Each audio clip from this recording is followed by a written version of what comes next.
नमस्कार, मेरा नाम रुनेश है और मैं राजस्थान के बाड़मेर ज़िले से हूँ। मेरे सब्जेक्ट इकोनॉमिक्स एंड हिस्ट्री थे और अभी मैं जेएनयू से मास्टर्स कर रहा हूँ डेवलपमेंट एंड लेबर स्टडीज़ से। सीयूटी में मेरी 11th रैंक थी। तो अब सबसे पहले बात करते हैं इस पेपर के सिलेबस की और रिसोर्सेज की। इसमें ये जो कोर्स है ये मल्टी डिसिप्लिनरी कोर्स है। Economics, history, political science, sociology, इन सब से क्वेश्चंस आते हैं। और जो एक मेजर पोर्शन है वो है इकोनॉमिक्स, यानी इकोनॉमिक्स से ऑलमोस्ट 50% से ज़्यादा क्वेश्चंस इकोनॉमिक्स से रहते हैं। और इकोनॉमिक्स में जो मेजर एरिया है जहाँ से क्वेश्चंस आते हैं वो है डेवलपमेंट इकोनॉमिक्स। डेवलपमेंट इकोनॉमिक्स में जितने भी जो डेवलपमेंट एंड ग्रोथ मॉडल है उनसे क्वेश्चन आते हैं, जैसे Harrod Domar model, Solow model, Lewis model. तो ये रहता है। और बहुत सारे डेवलपमेंट इंडिकेटर्स हैं, जैसे HDI, multi dimensional poverty index, या फिर कोई ह्यूमन डेवलपमेंट की रिपोर्ट है।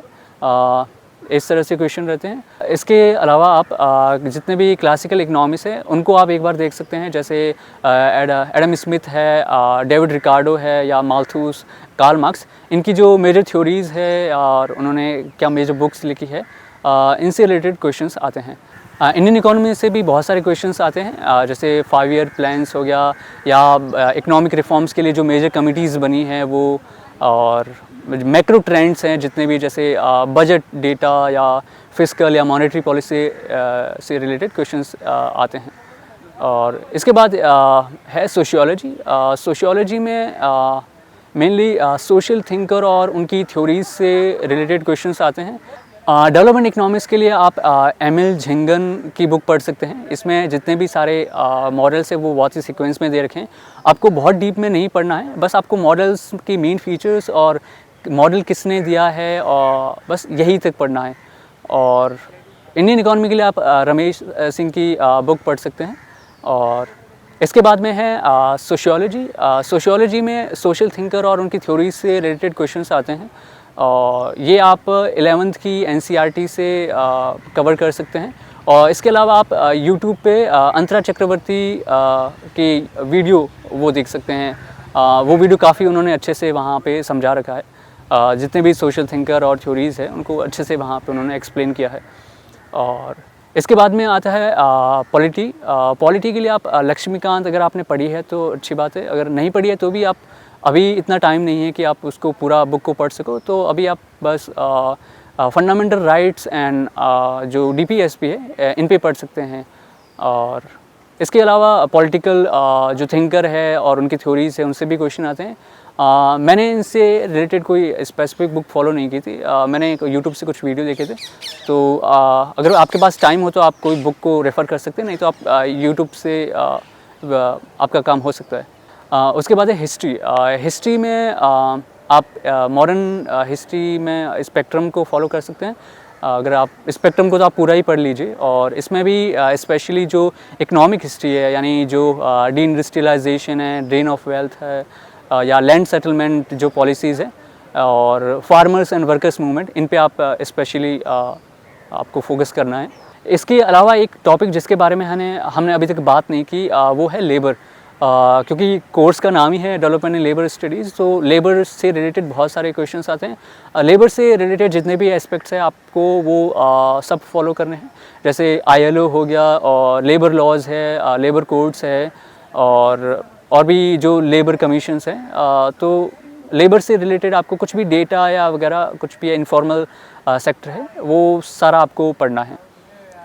ये आप YouTube से कवर कर सकते हैं, और या फिर आप ILO की वेबसाइट पे कुछ जो मेन फैक्ट्स हैं, डिटेल में आपको कुछ भी नहीं पढ़ना है इसमें, जैसे कि लेबर लॉज या लेबर कोड है। आपको लेबर लॉज के नाम याद रखने हैं कि कौन कौन से लेबर एक्ट इंडिया में आए हैं, तो उन्हें नाम और किस ईयर में एक्टिव हैं, बस यहीं तक पढ़ना है। एक बार आप पिछले कुछ सालों के क्वेश्चन पेपर देख लीजिएगा, जिससे आपको आइडिया हो जाएगा कि किस तरह के क्वेश्चन आते हैं। और एक स्पेशली मैं इस पर आपको फोकस करने को बोल रहा हूँ कि आप जितने भी सोशल या इकोनॉमिक थिंकर है या पॉलिटिकल थिंकर है, इन सब की बुक्स आप याद कर लीजिएगा। उनको आप कहीं भी एक जगह नोट कर सकते हैं, क्योंकि ऐसे क्वेश्चन बहुत आते हैं उनकी बुक से रिलेटेड, या पब्लिकेशन ईयर भी पूछ लेते हैं। तो ये एक मेजर फोकस रहना चाहिए आपको। अब बात करते हैं इस कोर्स के स्ट्रक्चर की, यानी आप 2 साल के दौरान जेएनयू में इस कोर्स में क्या पढ़ते हैं। तो आपके 2 साल में कुल 16 पेपर होते हैं। हर सेमेस्टर में आप 4 पेपर पढ़ते हैं। फर्स्ट ईयर यानी फर्स्ट एंड सेकंड सेमेस्टर में आपके जो 8 पेपर हैं वो कंपलसरी होते हैं, यानी आपको वही पढ़ने होते हैं, आपके पास कोई ऑप्शन नहीं होता कि आपको दूसरा पेपर ले सकते हैं। सेकंड ईयर में आपके पास ऑप्शन रहता है कि आप कुछ पेपर ऑप्शनल यानी बाहर के सेंटर से, आपके सेंटर को छोड़ के आप किसी और सेंटर से भी आपके इंटरेस्ट के अकॉर्डिंग आप वो पेपर भी ले सकते हैं। और यहाँ के प्रोफेसर हैं वो बेशक बहुत ही अच्छे हैं, बहुत ही अच्छा पढ़ाते हैं। बाकी जितने भी जेएनयू के कोर्स हैं उनसे रिलेटिवली एक आसान कोर्स है।